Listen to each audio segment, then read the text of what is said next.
I thought I would focus my address today on the issue of communication and information from my perspective as the United Nations resident coordinator, having the honor to coordinate 19 UN agencies to provide development advice and implementation in Malaysia, Singapore, and Brunei.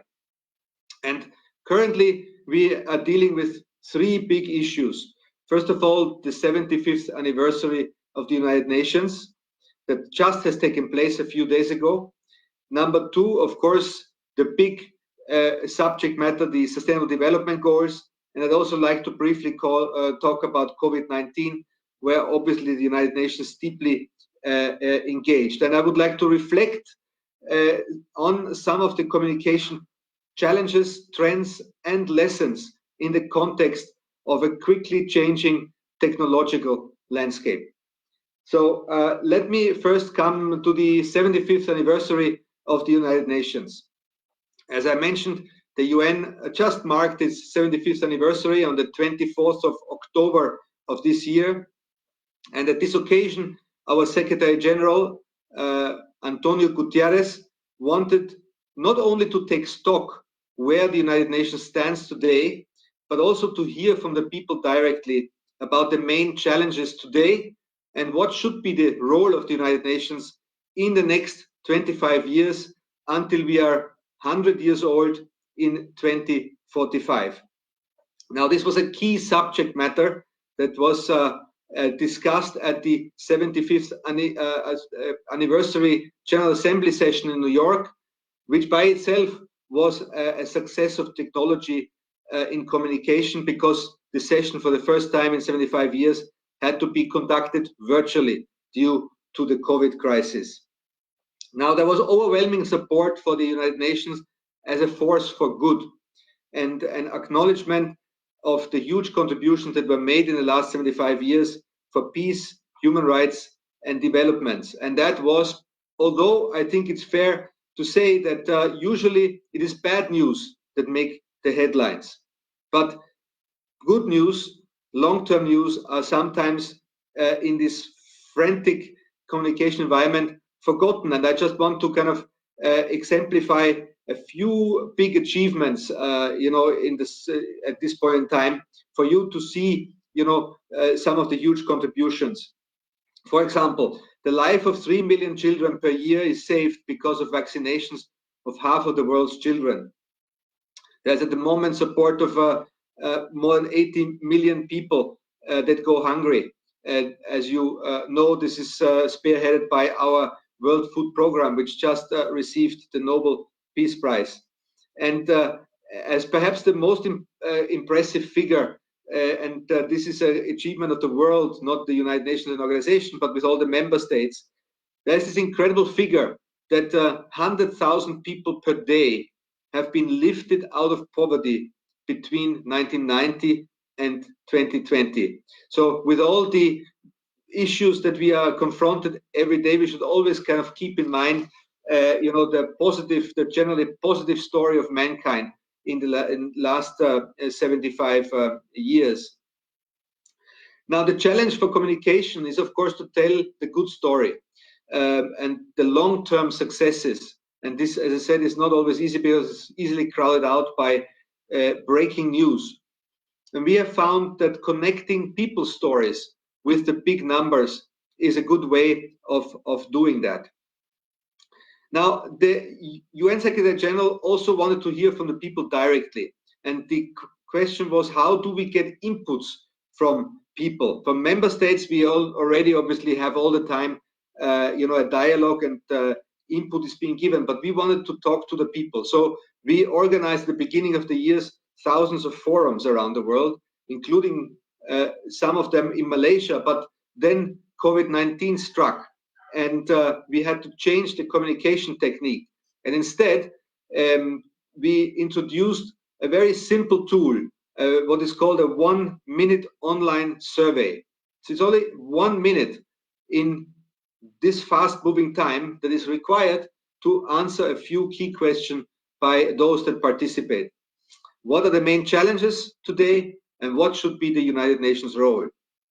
And the success story of this was that more than 1 million people participated in this questionnaire and provided a representative sample of the opinions of the world of where the United Nations should go, because what are the big issues that should be addressed. Just for your information, the short-term issues were issues such as health, obviously with COVID, education and water sanitation.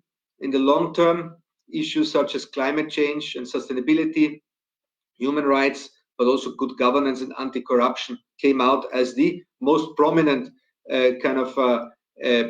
direction that the population all over the world provided to us. And by the way, the survey is still open. I would like to take this opportunity to invite you to participate in the survey. It takes only 1 minute, and you can reach it by keying in UN number 75.online. Please participate, because we need Malaysian and other voices, for you to come in. Now, my second point is on communicating the Sustainable Development Goals. The Sustainable Development Goals is the core business of the United Nations in the last 5 years, and will be the core business until 2030. As you all know, the 17 goals are providing a global blueprint for the development today, a powerful vision how to achieve balanced development, to end poverty, protect the planet, and improve the lives and prospects of everyone, everywhere. The 3 pillars of sustainable development revolve around social, economic, and environment, but all of this has to be based on a concept of peaceful societies. And I'm happy to elaborate further on this in the question and answer session, if there is one. Now, these 17 goals have been adopted by all member states in 2015 and will guide world development until 2030. But because the global agenda is so ambitious, it's not just for governments, but for everybody at all levels, the private sector, civil societies, youth, media, and the public at large to contribute. And that's where communication comes in. The more we communicate about the SDGs and make people aware of the agenda, the more the governments will be accountable and will ensure that it is implemented and bring all the actors to align and synergize their work for SDG achievement.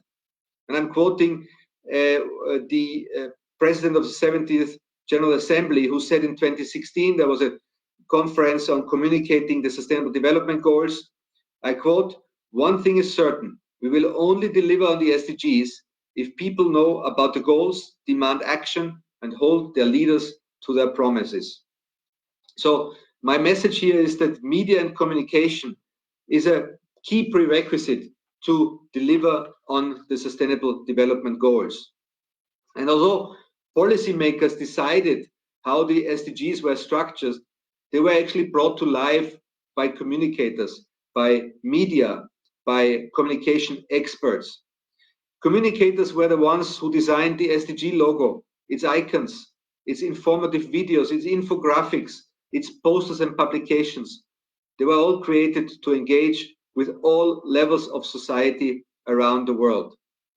And each of you, I believe, is a messenger of the SDGs, because communication lies at the heart of sustainable development. It's only through strategic communications that a fundamental shift in the way we work and the way we think can be achieved, and this is needed to achieve the goals.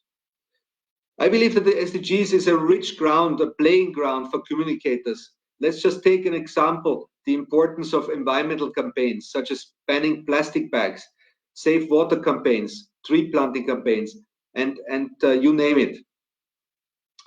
But as the saying of development change goes, you can draft a law, and the regulations are important, obviously, in a month.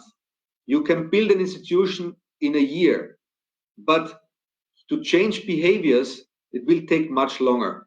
And that the link to behavioral change is definitely communications. Now, 2 lessons I would like to share about communicating for the SDGs. The first one is the importance of linking these visionary goals to numbers, to targets and indicators. this was a big success when we delivered on the Millennium Development Goals between 2000 and 2015. What measures gets done? We need indicators to know where we are in terms of progress. So the SDGs are not only 16 goals, there are also 200 plus indicators. And the idea is to help governments to focusing on measuring progress so that corrective action can be taken if we fall behind some of the goals and the targets. And this has become possible through obviously the data revolution and the interpretation of data and the technological platforms that come with it. The other lesson is that we work with what we call communication for development, or C4D, which goes beyond providing only information.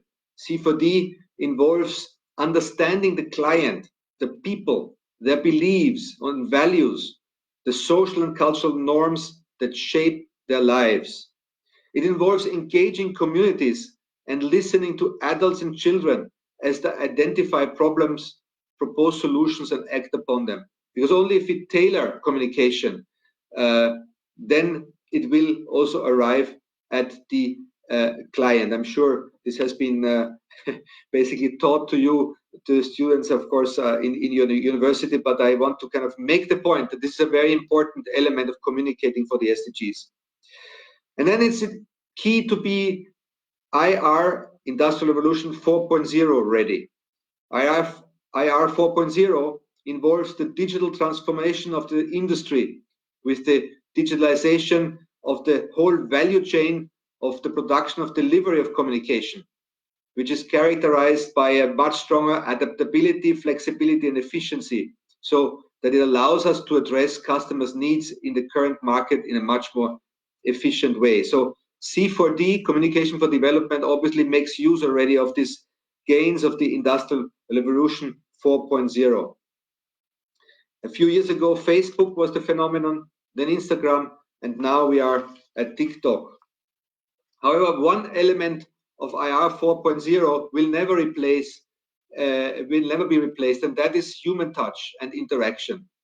So you can have any platform available, but messaging will not be understood or not be as successful if it is not correctly infused with an emotive part. It is information that touches people on a personal level that is most effective in terms of communicating behavioral change. And that brings me to my third and final area, namely COVID-19 and communication. We all know that COVID-19 hit early this year and provided a big setback worldwide into SDG achievement. With all its catastrophic impact, not only being a health crisis, but with deep economic and social aftershocks, I think it is also true that never before in history was a pandemic so well communicated and informed. All the features, the opportunities and challenges of today's communication landscape could be observed as the COVID-19 crisis evolved. On the one hand, everybody can track in real time the figures globally. When I last checked an hour ago, it was 49.6 million COVID cases worldwide, or your own district. I checked this morning, sitting in Gombak right now, and there are 108 active cases. And you can do this almost everywhere around the world. You can calculate how big the likelihood is to be infected based on the ratio to 100,000. So incredible how kind of globalized and localized communication has become and how connected everything is. And with a pandemic for which there was no remedy, through a super accelerated communication techniques, the vast majority of people would know today how to at least mitigate or reduce the chances of being infected, namely by social distancing, by hand washing and hygienic practices, and by wearing masks. Although unfortunately not everybody adheres to it. But despite the high number of cases, I would argue that it was an incredibly quick behavioral change as we moved into the new norm all over the world. And part of the work of the United Nations of Malaysia in support of the government during the COVID time was communication for development for vulnerable groups. So agencies such as UNDP, UNICEF, UNHCR, or IOM were working with their target groups, with children, with migrants, with refugees, with indigenous people, and were tailoring messages into their languages and into their way of communication could best be transmitted and best be absorbed by them. Now, the other issue I think that COVID-19 brought out is the issue of fake information and how to address this. I think it is fair to say that the quality of media has never been, and the quality of communication at large, has never been more important than now. The improvements in technology allows those with nefarious intentions to destabilize or misguide the people through fake news. Examples would be fake websites, fake photos, deep fake videos, which will be much more difficult to detect, I believe, in the next years, and conspiracy theories that are gaining popularity at an alarming rate. Popularity is one thing, and people believing that fake news and sharing it is another problem. Messaging apps such as WhatsApp and Telegram provide the reach to a big audience by a simple share. And countering these fakes is an important agenda, not just in Malaysia, but globally. So the United Nations sees the information, the campaign against misinformation, the war against misinformation as its core business. I just would like to mention here, and please have a look at some of these websites. In the WHO global websites, there is a whole site called the COVID Mythbuster, which tries to bust some of the myths that have come up, because of the COVID crisis, where it comes from, or how it pans out, or how deadly it is. On the other hand, I want to mention the Global Verified campaign. This was launched by the Secretary General and is a certified, verified information to counter the many problematic fake news stories that are out there. And these fake news, I think, have its worst manifestation in the issue of hate speech. Because it's so easy to share fake information, it's also easy to spread hate and xenophobia. And we can see this in many countries around the world, that COVID led to xenophobic messages, especially the most vulnerable of migrants and refugees were the targets. Our Secretary General calls it the dark side of the digital world. And this includes the spread of fake news and the spread of hate. And this, again, as a repercussion, has led then to challenging the freedom of expression.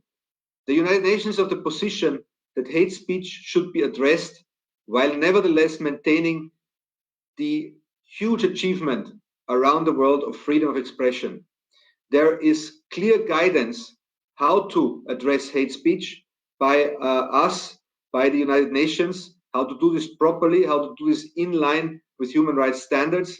And also we believe that if you deal with the Sustainable Development Goals, then you will go to the root causes of some of this hate. So it's important to keep inclusive development always in your mind. So dear friends, dear ladies and gentlemen, let me come to a conclusion of my speech.